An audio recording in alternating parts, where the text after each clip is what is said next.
Here we go.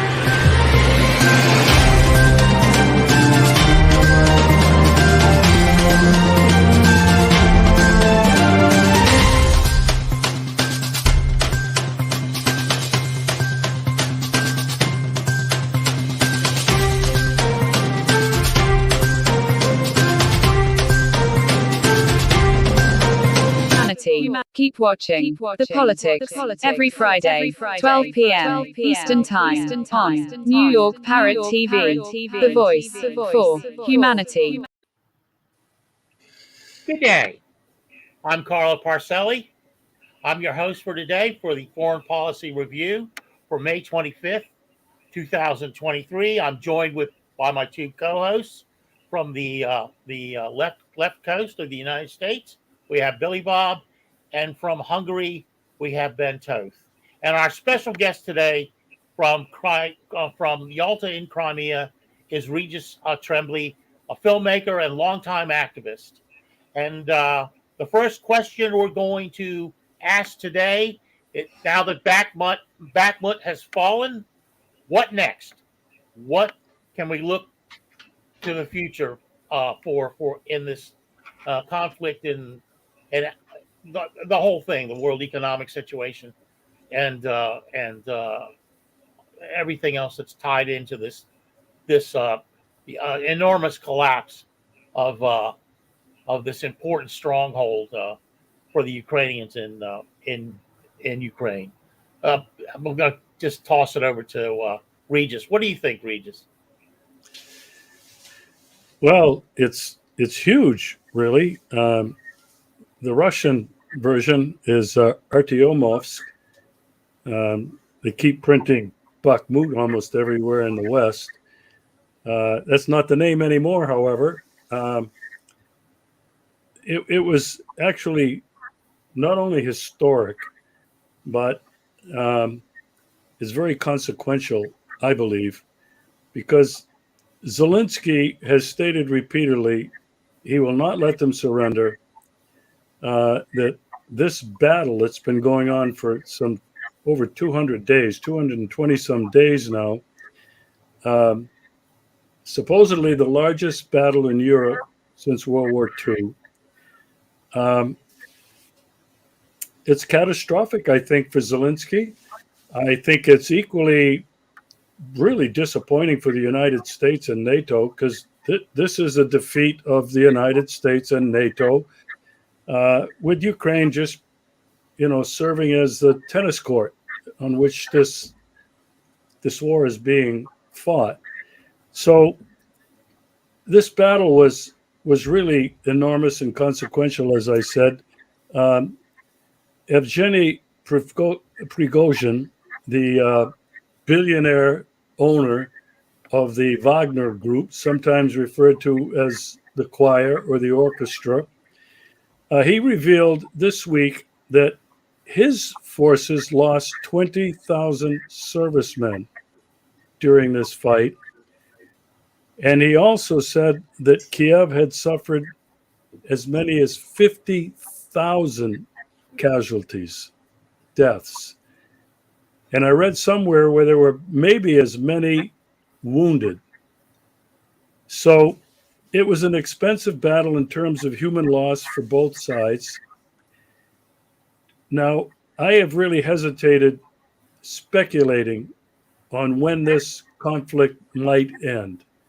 And I'm not going to do it now, but I will say that this defeat of Bakhmut, or now Russian Artyomovsk, has opened the door and the way for Russia now to begin making significant gains on the ground. I think what's also important to mention is that just in the last 4 or 5 days surrounding this battle, the fall of Bakhmut, the Russian Air Force, the Russian Navy, and ground forces have increased their shelling, intensive shelling, massive shellings in all of the oblasts in Ukraine, but especially in Kiev Odessa, Zaporozhye, and Kharkov. So what does this portray? What I don't know, but I think that it is significant that Russia is doing everything it can to make sure there is no counter operation, counteroffensive by Ukraine. I personally do not believe they are capable of doing that, even with the thousands of mercenaries, supposedly some 20,000 Polish soldiers, and God knows how many others from the United States, from UK, from Canada, from Germany, uniformed servicemen that are involved in this conflict. So that's my take on the significance of this. I have a friend who said that with the fall of Bakhmut or Artyomovsk, that the war will be over by the end of the summer and early fall. Not my prediction, but it certainly looks like if Russia wanted to, they certainly could do that.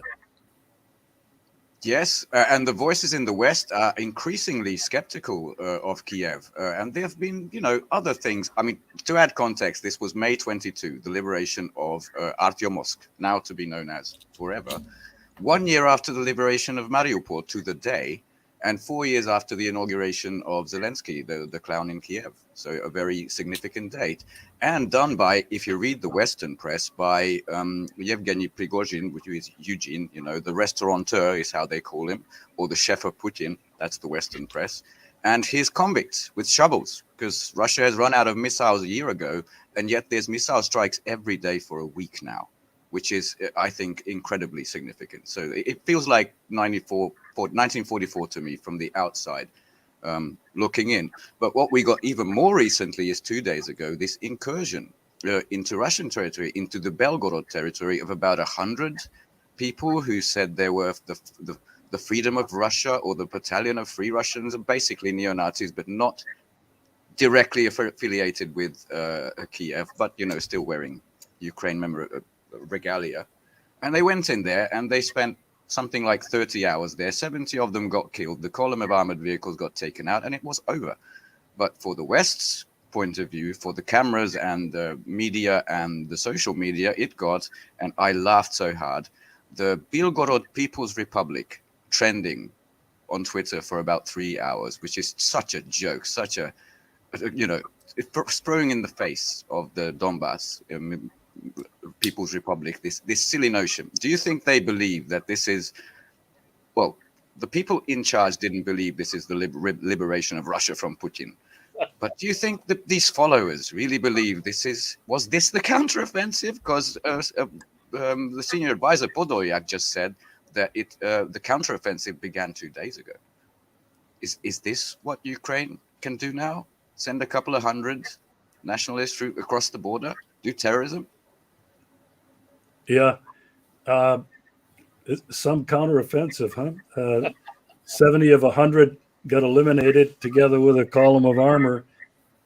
They've made several attempts in Belgorod, and each of them has been rebuffed. The West can call it a counteroffensive if they want, but from where we're sitting and, from Russia's perspective, this is not much of a counteroffensive. I will mention this, however, two things. One, it's just impossible to believe anything that comes from Ukraine, from the United States or Great Britain. You just cannot believe it. I will say this, however. I do believe, because of several attempts here in Crimea using drones, they blew up an oil storage tank. They made an attempt and they blew up a railroad track. These did not come from Ukraine, nor did the attempt, quote unquote, on the Kremlin and the life of President Putin come from Ukraine. So one can only conclude one of two things. One, these are sleeper cells who remain since 2014, people who are dissatisfied with Crimea returning to Russia, or two, the Ukrainian security services, the SBU, infiltrating, and it's very easy for them to come across the border. It's not that difficult, and are recruiting these dissidents and helping them, arming them, showing me how to make these improvised explosive devices whatsoever, and how to use these homemade drones to stage attacks on Crimea. The purpose of that is simply to instill fear in the people. I can tell you, I've been to Simferopol recently. I've been to Sevastopol just last week. I've been to the border with Ukraine near Jangoy. And I can tell you, people are not living in fear.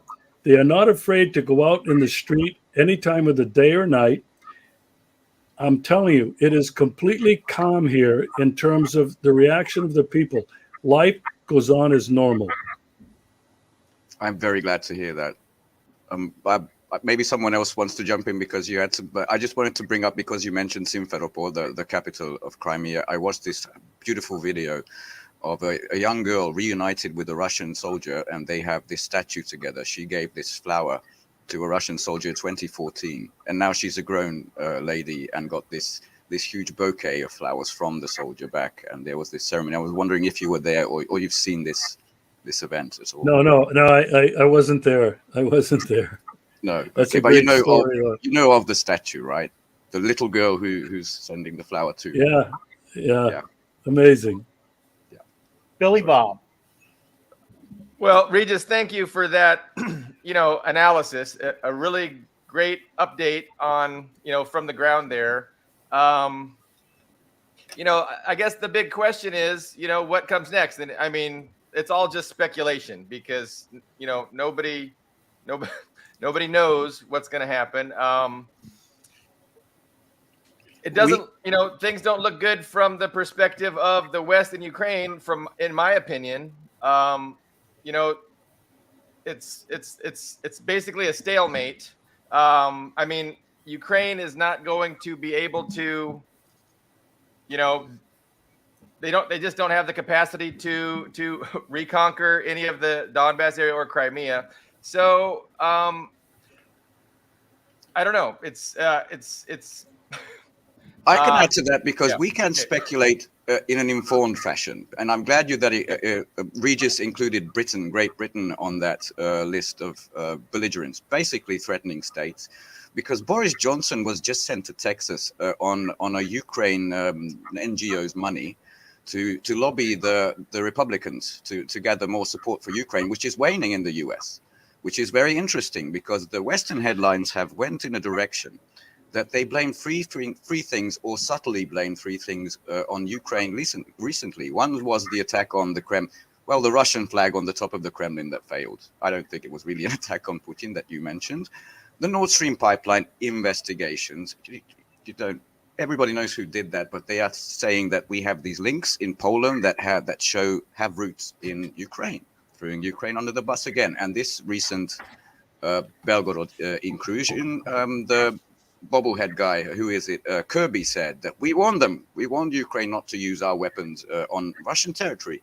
So increasingly, there is at least a segment in Washington who say enough is enough. And the more recent headlines all include them wishing to freeze the conflict, a Korean scenario, like having a West and an East Ukraine separated by a DMZ. But terrorism that you mentioned, these sorts of partisan type terrorist attacks with IEDs, that would not stop that. And I don't think Russia would allow any such scenario. And the latest was Dmitry Peskov, when asked about freezing the conflict, he said it's not in Russia's interest. So as mad as the Baltics, Poland and Britain may be, I think the US has come to a realization that they sent these wonder weapons. First it was St. Javelin, then the HIMARS, then the Patriot, which got smashed.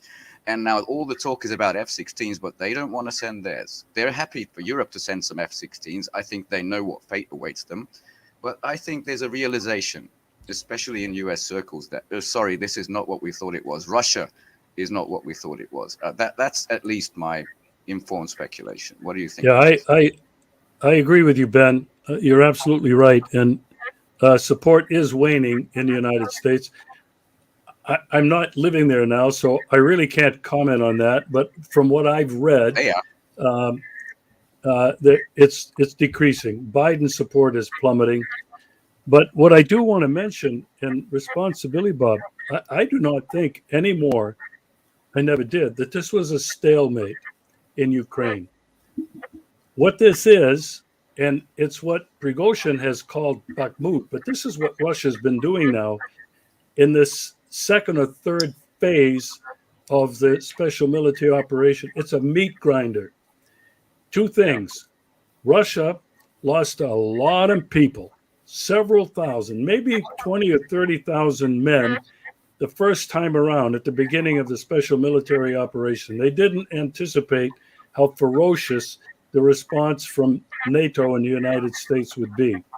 Second of all, Russia has deliberately, repeatedly avoided civilian casualties in any of its offensive attacks, its shellings, or its precision-guided missile attacks. They have avoided these two things as much as they possibly can, taking ground and territory incrementally, slowly, but incrementally. I don't call that a stalemate, and especially now with Bakhmut falling.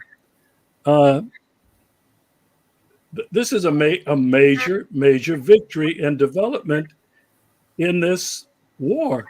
And, you know, President Putin, by the way, there was that row between Shoigu and Prigozhin and General Gerasimov. And, you know, everybody was wondering over here, oh, my God, this corruption within the ranks, there's people that are treasonous. Everybody was wondering how Putin was going to handle it.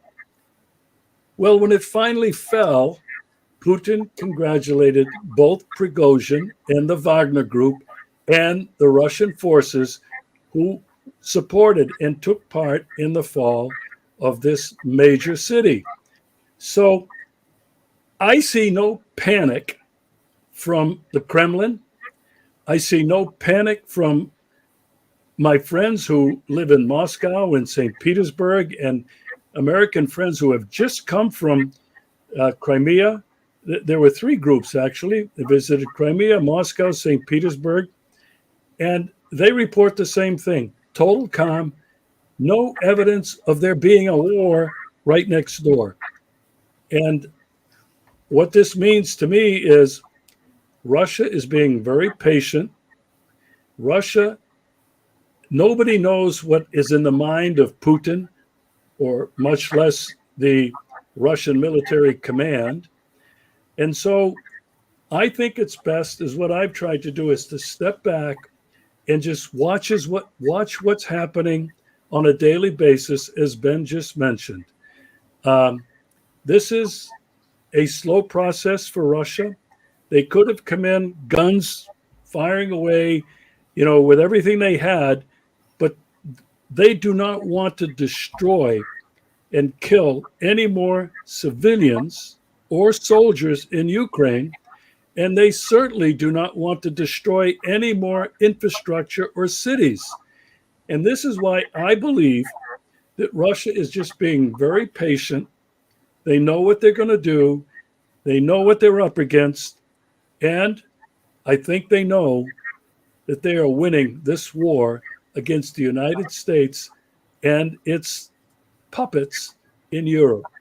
When you look at the consequences of what's happening in Europe, they have suffered tremendously from the sanctions and from this war. It was just reported today, I read that Germany is in a recession. The UK is suffering so badly that, I mean, they're not even calling it a recession. They probably should call it a depression. They're closing down all their pubs. Corporations are closing. People are without jobs. They can't get health care. And the same thing is happening all across Europe. On top of that, immigration is out of control from Sweden and Finland all the way to Italy and the UK. this is a disastrous defeat for the United States and for NATO and the European Union. I think that NATO and the European Union might be close to being finished. I can comment on that and concur with that. There's a lot of cracks showing both in the EU and NATO now, and a lot of panic views, including my own Hungary. So I can concur. Yeah, the English can't get eggs. But before, maybe the second part of the show could be because Russia is not alone, as it is projected in the media here. But going back to your point of Russia tiptoeing into Ukraine and not wanting to kill civilians and destroy wide swaths of infrastructure, I just watched and recently posted on Twitter a series of interviews done with frontline Russian soldiers and what they think of Ukrainians. And they still say, we are brotherly people. I don't want to kill them. We have an issue with the nationalists. We want to rescue these people from basically the Nazis. All of them. There's 5 interviews in a row. And these NATO people, I hope you don't know Paul Massaro. He's this propagandist NATO fellow. Glad that you don't. Every time anyone interacts with him, he said, they bomb schools, they bomb nurseries. Yeah, because that's where you idiots have been hiding for a year. Exactly. It really is that simple. And then Yevgeny Prigozhin came in. And just recently we heard, this is not the SBU, but the Defense Intelligence, the GUR, the head of that organization in Ukraine said the top of the kill list is Vladimir Putin, but Prigozhin is also a prominent member on it. So basically what they're left with is little terrorist incursions, blowing up IEDs with people like Daria Dugina and I forgot the name of the guy who was in a cafe in St. Petersburg. I'm sorry. But yeah, these kinds of little horrible things and nothing else. So I completely agree. It's basically over. Because of the huge escalatory dominance that Russia proposes. I mean, have you seen an F-16 go up against the S-300 or the 400 integrated system? It will be interesting. So I just want to get back to the second half. We definitely want to talk about the economics. So. Yeah, and those F-16s, they'll be detected as soon as they take off from Poland or from wherever else they're going to take off. And the Russian Su, whatever they are, 25 Su-30s, can shoot them down from 100 miles away. They won't even know they're in a battle, and they'll be completely destroyed. They're so old and not up to the challenge. This is just a PR stunt. It's part of that fake news. They're trying to make people believe, oh, this is going to be a game changer. And Biden in the United States, look what I'm doing. I'm going to train these guys in Arizona, and we're going to send them F-16s, and our allies are going to send them F-16s. This is all smoke and mirrors. It seems like the entire Ukrainian war has been an opportunity for Western military-industrial complex to get rid of its old equipment, and just provide a way to sell new stuff to all these countries. So yeah, everybody give your stuff to Ukraine, your old stuff, and then come to us and we'll sell you the new good stuff. It's cynical. It's a cynical exploitation of all the people that are dying. Regis, what about the Prigozhin spat? You touched on it a little bit with Putin, and not really with Putin, but definitely with Shoigu and the chiefs of staff. So he had this interview. It was several hours, and he was very what's the word? He was very harsh towards the leadership in Russia, the ruling class in Russia. And he was saying that, the wealthy elites, their children need to go to the front. Their children need to start fighting. And if that doesn't happen, you could have, and again, this is hyperbole, but he did use the word revolution. Apparently the Russian equivalent of revolution. He said, you could have a revolution from the working class, kind of, if the elites don't start sacrificing the way that the working class is sacrificing. So what are your thoughts on that? That's a criticism. I would point out that Putin is very popular. The way he's handling it is very popular. He's got a great approval rating. But still, what would you say to Prigozhin in response to his? Yeah. Well, here's the reaction that has been public. That rant with so many expletives went viral here in Russia as well. Everybody was talking about it. Many, many people agreed with him. In fact, there are many people here, and I'm talking about friends that I have in St. Petersburg, Moscow, and here, agreed with him that there's corruption and treason within the ranks of the Russian military. They also agreed with him that the elite, maybe some who are surrounding Putin, there's an intellectual elite, there's the oligarchy that are, and all of these are Western-leaning, liberal, who he called out. They're in it for the money. They want this war to end because many of them are losing money. And so people here in Russia know that there's corruption at the highest levels. And they know that Putin has done his best, but nobody can cut out what's been going on for decades and decades, and maybe longer than that. And so what about this spat? It's obviously over. Prigozhin's troops were going to leave Bakhmut, Artyomovsk today, hand it over to the Russians. There are already Russian police forces there. And what they're basically doing now is cleaning up. And over the next few days or weeks, they'll be demining this relatively large city. So I think it's over. I think Putin handled it very well, calmly, as he always does. He's not a reactionary. And, I think that it's over with. Whether it'll bring about some change in terms of him exposing maybe some, if not treasonous elements that are seeding dissension and discord in the military and amongst the elite, that might get cleaned up. It maybe will subdue. Well, he did call. Prigozhin did call for the resignation of Shoigu and Gerasimov just 2 days ago. What do you think Prigozhin is? I feel like he's angling for something, and he would make a great number 2 for Medvedev. And as you just put it, Regis, there are a large number of people within Russia who feel that it's not that the war is happening. It's that Russia is not throwing itself into the war enough. That Putin's being too careful. Could this be a political maneuver on Prigozhin's part, or is there more substance to it? Well, actually, there have been reports here in Russia that Prigozhin has political aspirations. There are others that are insisting he's on a total ego trip.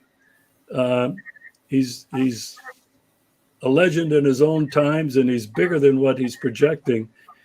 So, I mean, who knows?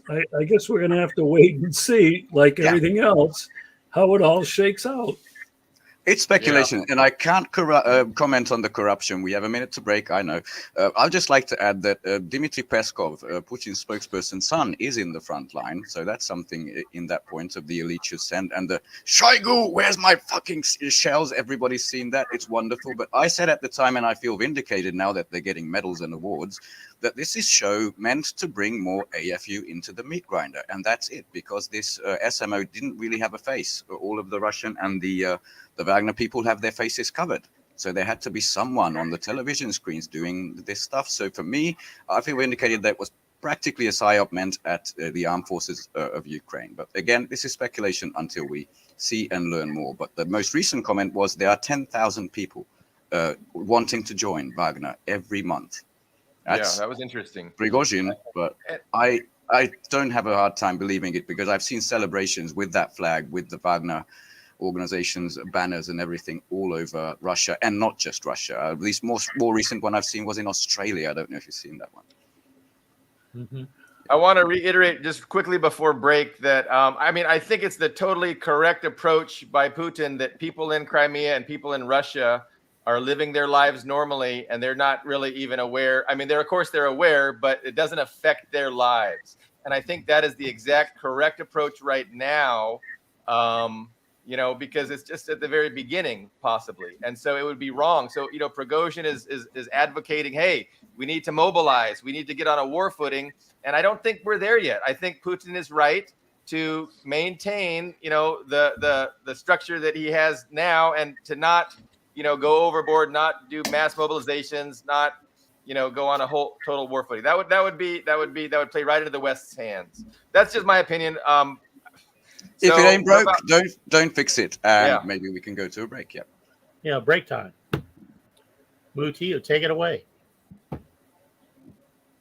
Maybe not.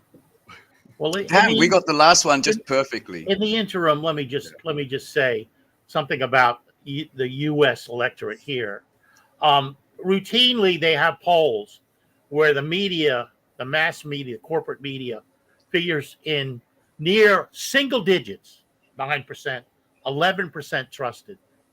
Yet, when it comes to the war in Ukraine, there's a high 60% for support of the war in Ukraine.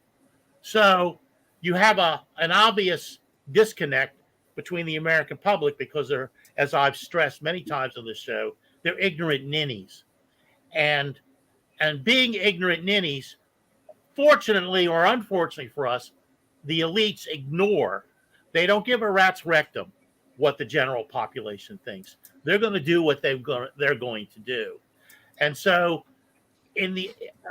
this is living here. It's like de Tocqueville said, this is the farthest thing from a genuine democracy that I've ever seen.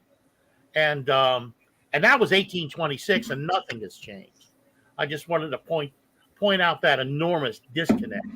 I mean, and people. Do you know that there is a publishing company that wants to make life easier for you as a writer? This publishing company is called World Inkers Printing and Publishing. We publish in all different languages, and we're looking for writers of all genres, all formats. We're looking for scholars, ghostwriters, playwrights, poets, short fiction, novelists, you name it. We're looking for anybody who is interested in writing and the craft of writing to be in touch with us. You can reach us at info.worldinkers@gmail.com. With World Inkers Printing and Publishing, you do not require a lot of money to publish with us. Contact us today at info.worldinkers@gmail.com. Become a winner with other authors at World Inkers Printing and Publishing. Give us a shot. We will surely miss you. And we're back. And that was my commentary on the American public. And you can see I have a very high opinion. Where do you want to go next? I want to second the piggyback on that, the public approval thing, because the latest I got from Levada, which is not very close to the Kremlin, you know, it's a very independent source, which was the April figure. Vladimir Putin enjoys 83% approval rating. Yeah. Just imagine any leader in Europe, in America, just enjoying that. And, you know, we had the G7, the C7, the collapsing 7 meeting in Hiroshima exactly a week ago.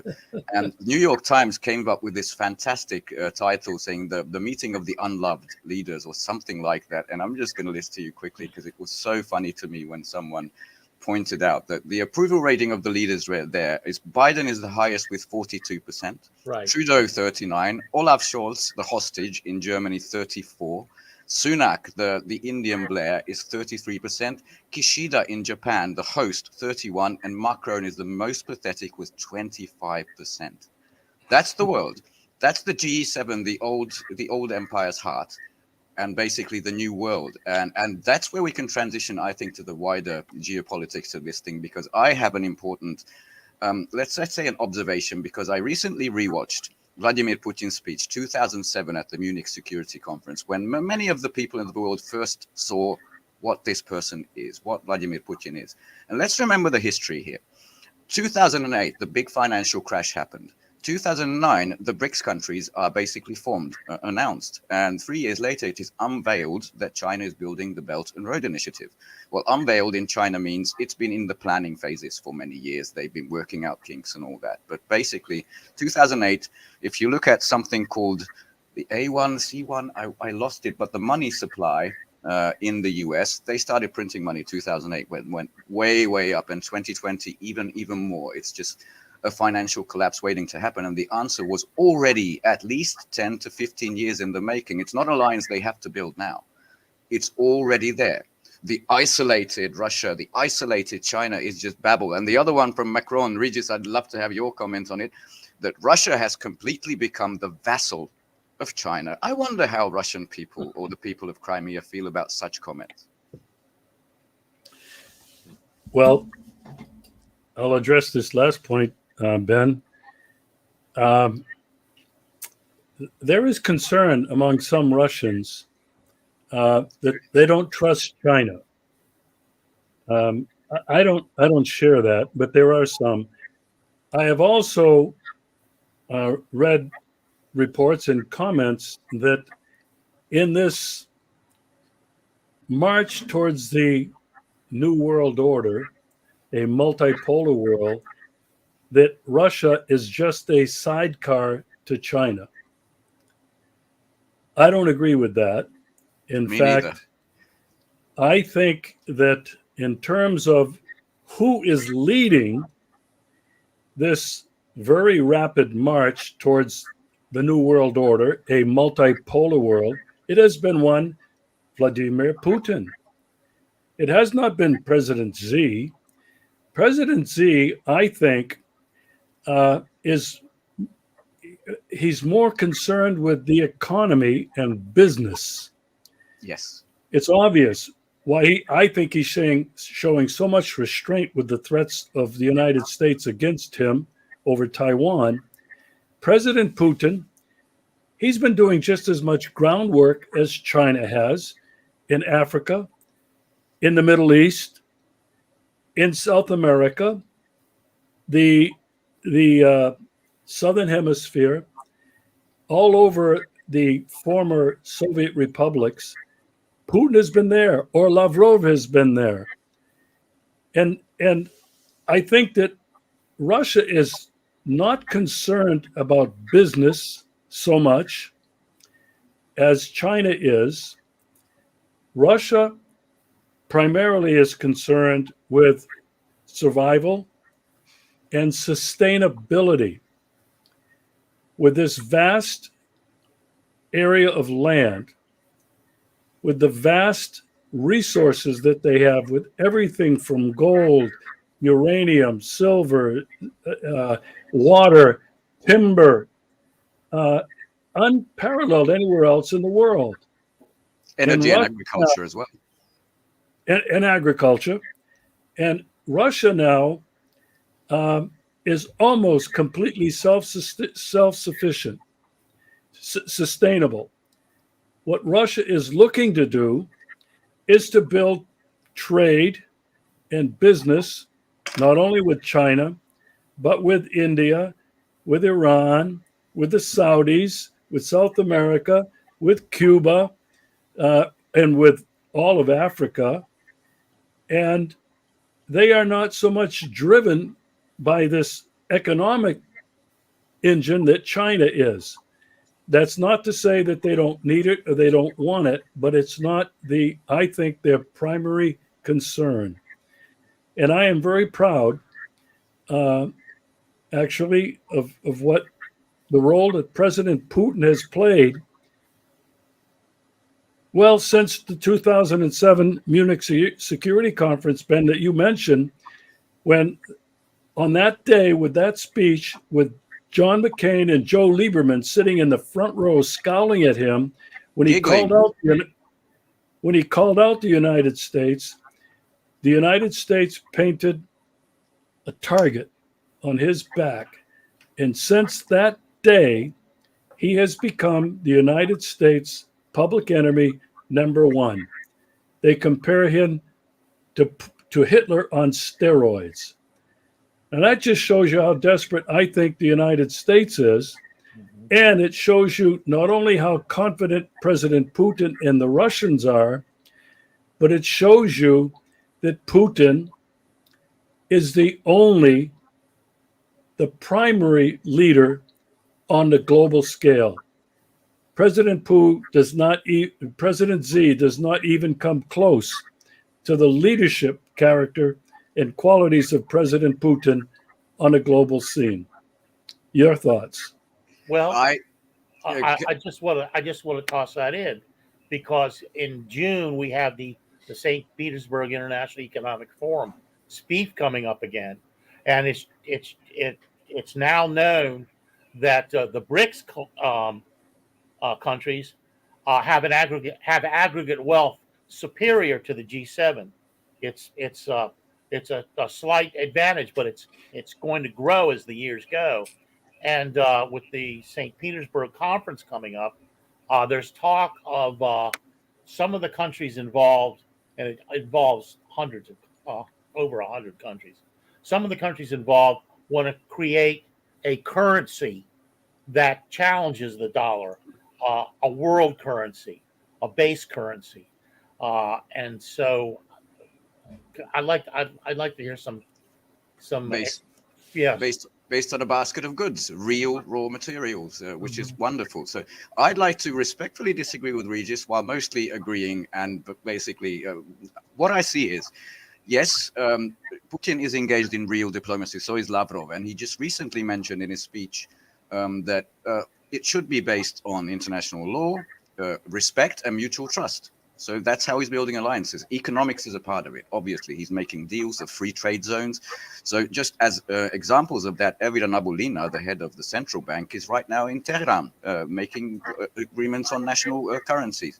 And what has begun in Moscow right now is the Eurasian Economic Union summit, basically, where they're doing the same thing. It's basically de-dollarization all around. So they are doing economics as well as friendship and historic friendships, especially in Africa, where we've seen some American leaders, amazing interviews on, we will side with Putin. We will even send troops. I think this was South African. And I don't have it. It was fantastic, but yes. But China is also, so China mostly brokered the deal between Saudi Arabia and Iran, which was fantastic. The Turkish-Syrian rapprochement, that was Russian making. So I think most of this talk of calling them vassals, junior or senior partners, is a last-ditch effort by the West to try to separate them, who are not really separable, because there's also another summit in Xi'an, which was the Central Asian nations meeting with Xi Jinping, and he said the core should be resist color revolutions, resist foreign interference at home. I see these countries which are in this, how do you call it, where they complement each other perfectly, as in a very equal, very respectful relationships. That's my only gripe. So it doesn't have to be one or the other. Europe can't think of any way because it's captured most of it, except for Orban and maybe Serbia, who is, oh, by the way, the other news out of this Eurasian Economic Union is free trade zones with, let's see, Iran, Egypt, there's another Middle Eastern country, and Serbia. So it looks like they could get a bone, perhaps by not sanctioning Russia for all this time. Unfortunately, we did, and all we get is oil through the Druzhba pipeline, and the transit fees are going to rise again from the 1st of June. That's what Hungary gets. And in Southeast Asia, every country from Malaysia all the way through Vietnam want to become members of BRICS. 30 countries. It's a Vietnam that has a long history of animosity with China. You got Thailand that has a new government, which is not going to look as kindly toward China as in the past, but still, they all want to be in BRICS. Leading the way is Laos, and it's just heartwarming to see that. You know, Laos, which is still demining. I'm sorry, but yes, most of the American bonds, chain of jars, absolutely. Yeah, Billy Bob. Horrendous bombing. Yeah, so more ordnance dropped on Laos by the U.S. Than all the ordnance dropped on Europe. And they didn't even acknowledge it when they were doing it. It was a big secret. Yeah. And illegal, of course, illegal. Go ahead. And there's an article in Covert Action that confirms, and I just read Doug Valentine's book about all the heroin that was run through the Golden Triangle in Vang Pao and into Laos, and they used in Vientiane they used a Pepsi Cola bottling plant to process the heroin and give it to American troops. Yeah. So suck on that, America. Yeah, we've thrown a lot at Regis. Let's let him respond. I'm sorry. Well, I haven't had a chance to address Regis, but go ahead, Regis. Go ahead. That's a lot. No, I wanted to piggyback on something Ben said about China and Russia. That I do believe that they see each other as equals. In fact, I mentioned that there's a lot of Russians that fear China, that China is looking to be the next hegemon. Anybody who's studied Chinese history knows that China, while it has conducted trade all over the world, has never colonized a single country or region, ever. China has never had imperial pursuits. It's always been about trade and culture. That's China's history in terms of its dealings with other parts of the world. China is looking to do the same thing again with the new Silk Road. And I believe that Russia should have no fear of China wanting to become the hegemon. And I don't think Putin is concerned about that either. So I do agree, Ben, that they are not competitors. One is not the sidecar of the other. I believe that together, they are compatible. They complement each other. Billy Bob, your turn. Go Billy Bob.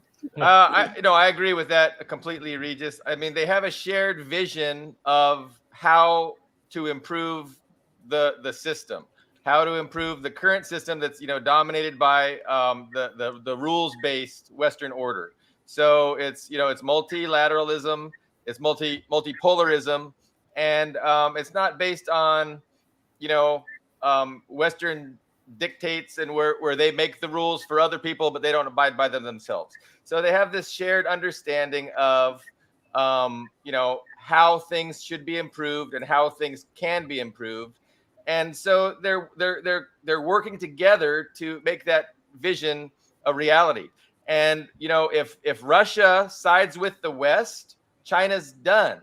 If China sides with the West, Russia's done. So they know that. They understand that in order to see this future that is in the best interest of humanity, they have to work together. And so I think I bristle at the idea of picking a side between Russia and China, saying, "Oh, I prefer Russia to China, and I prefer China to Russia."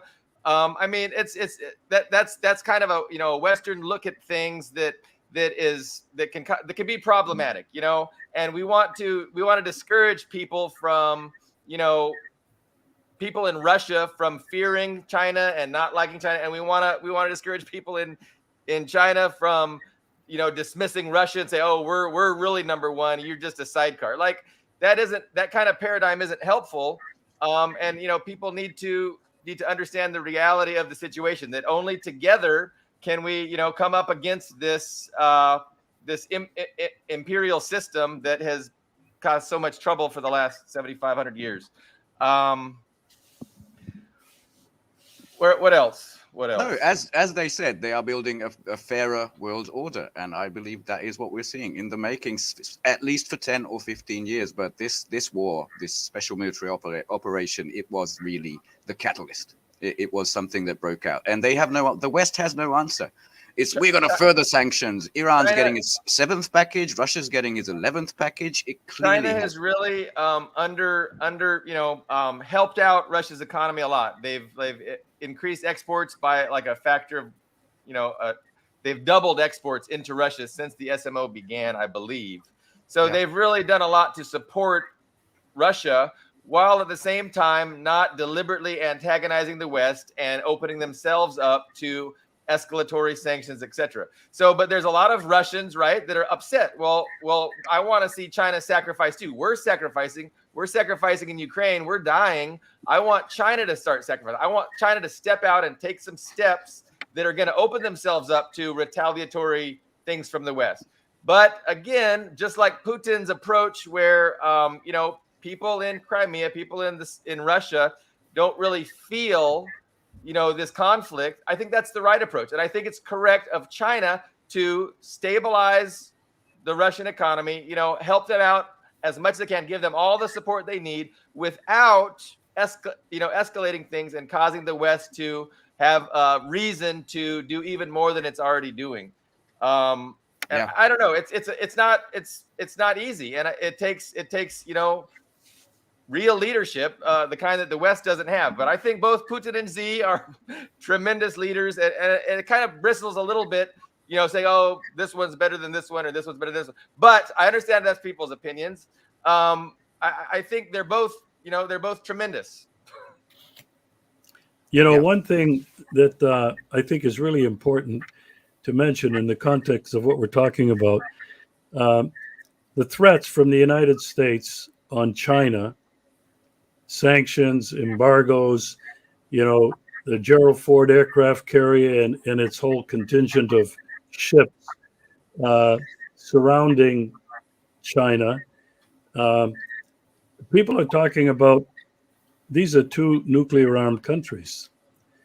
And people in the United States have been gaslighting the world, Victoria Nuland, Anthony Blinken, Jake Sullivan, about the possibility of a nuclear escalation. Russia, on the other hand, has done the same. Dmitry Medvedev, he has become a hawk, where he was Western-leaning, a liberal.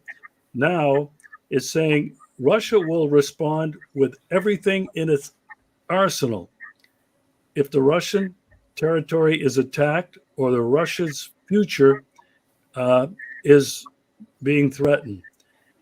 This is not good. And I don't know how much time we have left, but I'd like to have your guys' thoughts on this. The United States is the only country in the world that used an atomic bomb on a country, Japan, which was already defeated. They dropped that bomb as a message to the Soviet Union and Stalin of who was in charge. Now, we've lived through 75 years of this.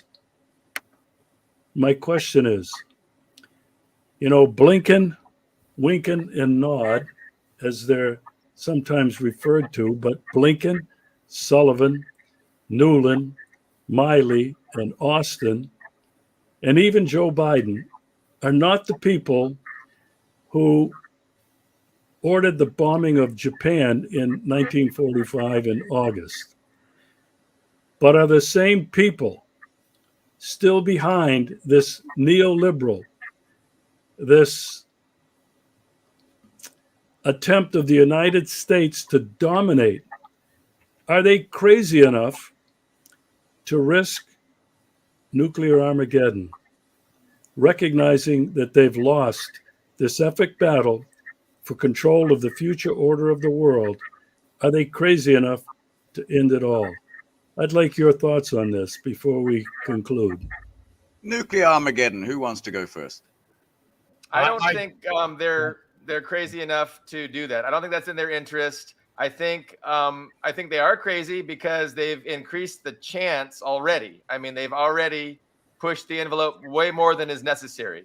And not in the interest of American people, it's in the interest of the wealthy ruling Western establishment that is seeing its share of wealth, power, and privilege decline.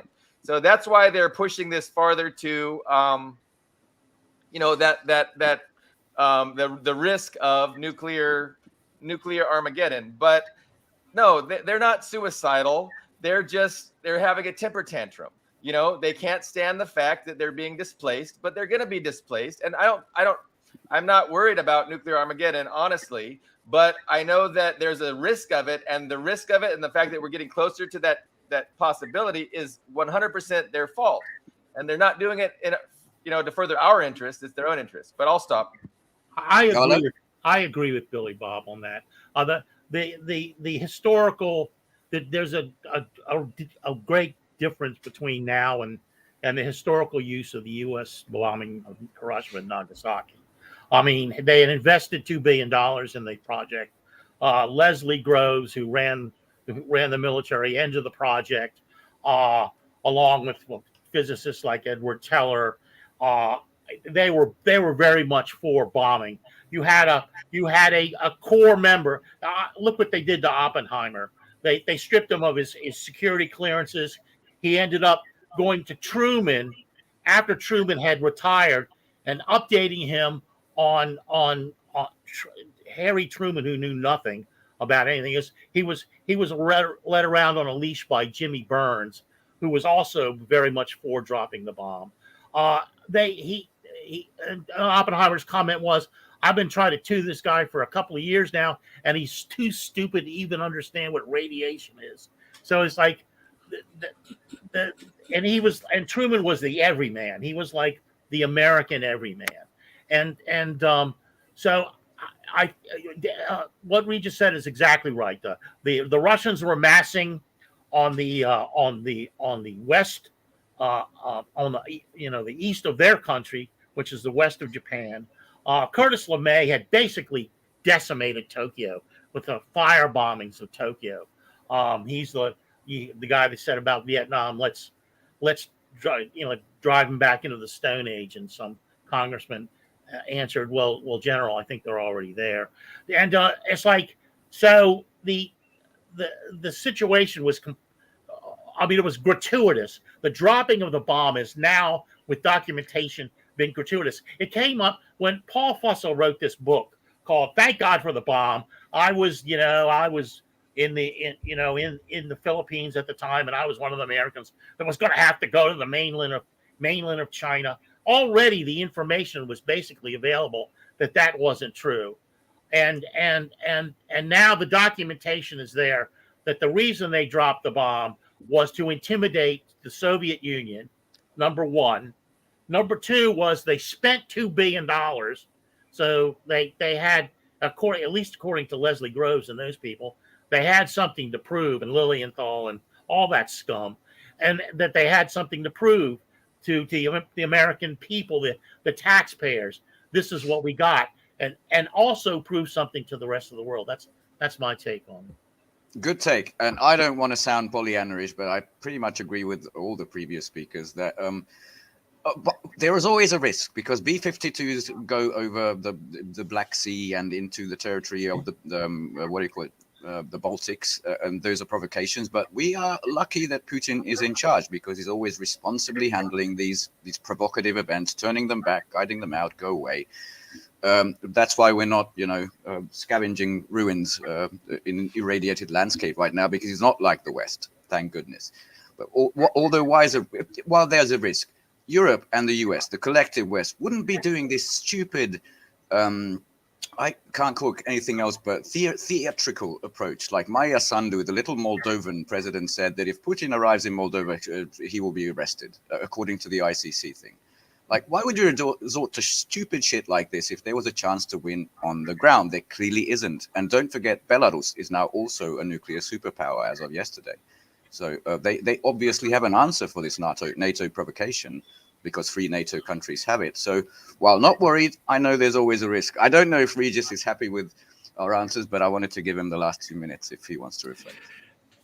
Well, no, I hope that it won't happen either. I hope there's no the crazed Dr. Strangelove in some basement in Washington, D.C. But the risk, Ben, as you've mentioned, we've avoided the catastrophe more than once in the last 75 years. But now, because of the close proximity of NATO forces, United States forces, B-52s circling Russia, they're nuclear armed, the chance of a misjudgment, somebody misreads something on a radar screen, there's some close contact or even contact of Russian fighter jets and NATO fighter jets that are buzzing around this whole area, we are closer to an accident than we've ever been before. And that's my real concern, that it will happen by accident and it'll be an escalation that'll be out of control. A fine way to end it. Thank you. And there's been dozens of incidences of that. And one in particular, a Russian, submarine commander. Vasily Aklipov was his name. Right, that's right. He saved the world. Saved the world. That's a good note to end on. It is. Thank you, everybody, for hanging around for this episode. See you next week. Yes, thank you, everyone. And do you know that there is a publishing company that wants to make life easier for you as a writer? This publishing company is called World Inkers Printing and Publishing. We publish in all different languages, and we're looking for writers of all genres, all formats. We're looking for scholars, ghostwriters, playwrights, poets, short fiction, novelists, you name it. We're looking for anybody who is interested in writing and the craft of writing to be in touch with us. You can reach us at info.worldinkers@gmail.com. With World Inkers Printing and Publishing, you do not require a lot of money to publish with us. Contact us today at info.worldinkers@gmail.com. Become a winner with other authors at World Inkers Printing and Publishing. Give us a shot. We will surely finish you. Oh, Regis is gone. Regis is gone.